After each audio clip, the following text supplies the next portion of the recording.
Hello students, आज हम next topic study कर रहे हैं हाइजेनबर्ग अनसर्टेनिटी प्रिंसिपल।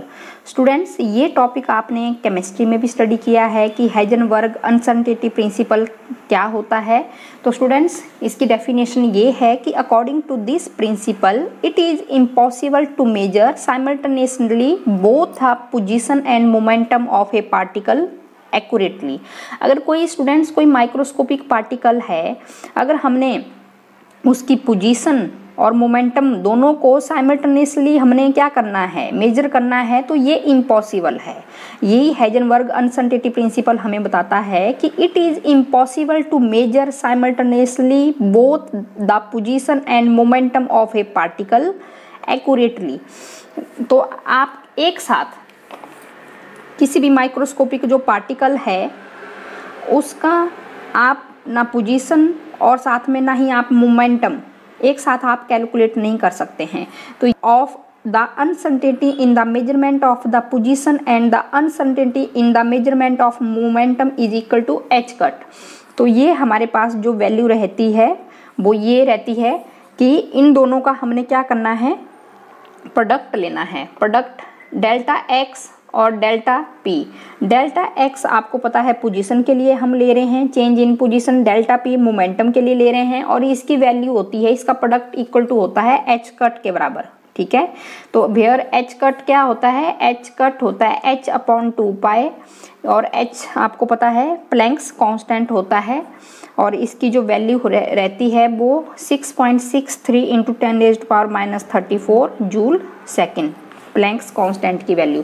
तो यही है आपके पास इक्वेशन। तो यही है कि delta X into delta P is equal to H cut.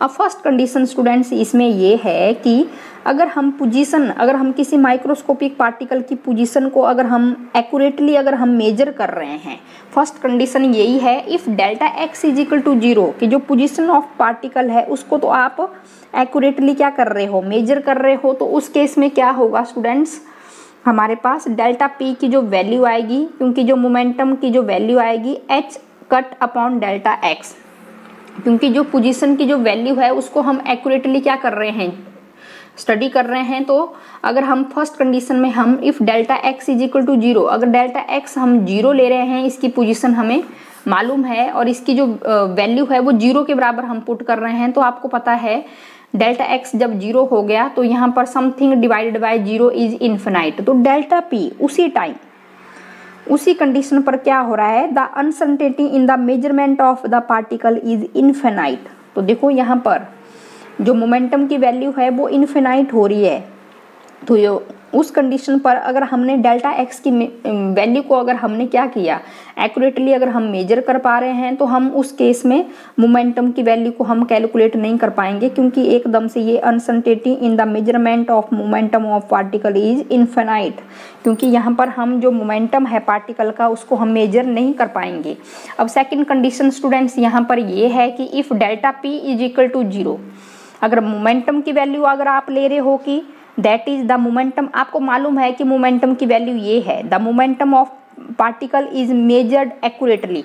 अब डेल्टा पी आपने क्या ले लिया है, 0, क्योंकि चेंज इन मोमेंटम क्या होता है students, mass into change into velocity. जो मास रहेगा किसी भी माइक्रोस्कोपिक पार्टिकल का और वो किस वेलोसिटी के साथ वो मूव कर रहा है, वो ही क्या होता है, मोमेंटम होता है। तो यहाँ पर अब हम सेकंड कंडीशन ये अप्लाई कर रहे हैं कि अगर हम किसी पार्टिकल का, किसी माइक्रोस्कोपिक पार्टिकल का अगर हम मोमेंटम की वैल्यू अगर हम फाइंड आउट कर रहे हैं, तो उस केस में जो चेंज इन पोजीशन की जो वैल्यू रहेगी वो H cut upon delta P हो जाएगी। तो जो पोजीशन है पार्टिकल्स की उसको तो हम मेजर नहीं कर पा रहे हैं, जब हम मोमेंटम को हम मेजर कर पा रहे हैं। तो यहाँ से यही पता लगा है कि if delta P is equal to 0, momentum of particle को तो आप मेजर कर पा रहे हो एक्यूरेटली। हाँ, if delta P is equal to 0, momentum of particle is measured accurately, तो उस केस में जो डी ब्रोगली जो रिलेशन होता था हमारे पास वो क्या रहता था students, P is equal to H upon lambda, और यहाँ से जो वेवलेंथ की जो वैल्यू आएगी वो H upon P, H upon P. तो यहाँ से de Broglie wavelength has definite wavelength, और उसको वेवलेंथ को हम डेल्टा से रिप्रेजेंट करते थे, और अब आप वेव को भी आप रिप्रेजेंट कर सकते हो कि हमें मालूम है कि जो वेव है ऐसे आप बनाओगे -इन्फिनिटी टू +इन्फिनिटी हम बता रहे हैं। तो यहाँ पर स्टूडेंट्स क्या हो रहा है, क्योंकि जो uncertainty in the measurement of the position of the particle associated with such A wave, position क्या रहेगी पार्टिकल की इस वेव में, वो तो क्या रहेगा, इन्फिनाइट रहेगा according to Born probability interpretation. उसी में हमने ये बताया है कि जो प्रोबेबिलिटी रहेगी किसी भी पार्टिकल को फाइंड आउट करने की किसी स्पेस में, वो किसके ऊपर डिपेंड करती है, उसकी इंटेंसिटी के ऊपर डिपेंड करती है, हमें मालूम है। तो यहाँ पर हम क्या कर रहे हैं कि जो पोजीशन जो रहेगी इस तरह की वेव के साथ पार्टिकल की, उसको लोकलाइज करना बहुत मुश्किल है, क्योंकि यहाँ पर डेल्टा एक्स क्या हो जा रहा है, इन्फिनाइट हो जा रहा है। तो जो पार्टिकल है उसको हम लोकलाइज नहीं कर पा रहे हैं, the position of the particle is not localised. Friends matter wave क्या होता है पता है आप सभी को, the wave associated with moving particle is known as matter wave. तो अब आपने जो मैटर वेव है, matter wave is associated with a moving particle is represented by wave packet, ठीक है। और वेव पैकेट कैसे फॉर्म होता है, तो वेव पैकेट फॉर्म होता है जिसमें सुपरपोजिशन होता है लार्ज नंबर ऑफ वेव्स का।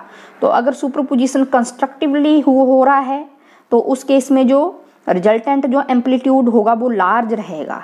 अगर सुपरपोजिशन अगर कंस्ट्रक्टिवली होगा स्टूडेंट्स, तो उस केस में जो पार्टिकल की जो पोजीशन होगी वो एक लार्ज एम्पलीट्यूड को वो क्या करेगी, रिप्रेजेंट करेगी।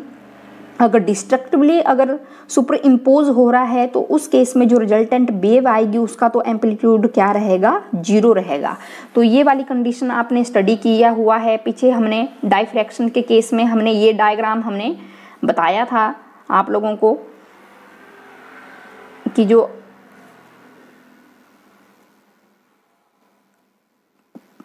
सेंट्रल मैक्सिमम में सबसे ज़्यादा इंटेंसिटी रहेगी, फिर जैसे ही आप इस पॉइंट से दूर जाएंगे तो वो धीरे धीरे डिक्रीज रहेगी। तो ये आपके पास वैसे ही आपने इस डायरेक्शन में भी बनाना है। तो ये हमने डाइफ्रैक्शन के केस में भी हमने डायग्राम स्टडी किया है स्टूडेंट्स, क्योंकि ये जो आपको यहाँ पर सबसे ज़्यादा जो एम्पलीट्यूड यहाँ पर दिख रहा है, तो ये क्यों दिख रहा है, क्योंकि जो वेव्स हैं वो किस तरह सुपर इम्पोज हो रही हैं, वो कंस्ट्रक्टिव टाइप का सुपरपोजिशन हो रहा है, क्योंकि यहाँ पर फिर वो एम्पलीट्यूड हमें लार्ज एम्पलीट्यूड यहाँ पर दिख रहा है। जैसे ही आप इस सेंट्रल ब्राइट पॉइंट से आप दूर जा रहे हैं तो इस पॉइंट पर जो सुपरपोजिशन हो रहा है वो डिस्ट्रक्टिव हो रहा है। इस पॉइंट पर सुपरपोजिशन कैसा होगा स्टूडेंट्स, डिस्ट्रक्टिव होगा। तो 0 एम्पलीट्यूड, यहाँ पर मैक्सिमम एम्पलीट्यूड और यहाँ पर 0 एम्पलीट्यूड। तो यहाँ पर students according to Born probability interpretation हमें यही पता लग रहा है कि जहाँ पर एम्पलीट्यूड लार्ज है वहाँ पर पार्टिकल को फाइंड आउट करने की प्रोबेबिलिटी क्या रहेगी, मैक्सिमम रहेगी उस रीजन पर जहाँ पर एम्पलीट्यूड क्या है, लार्ज है।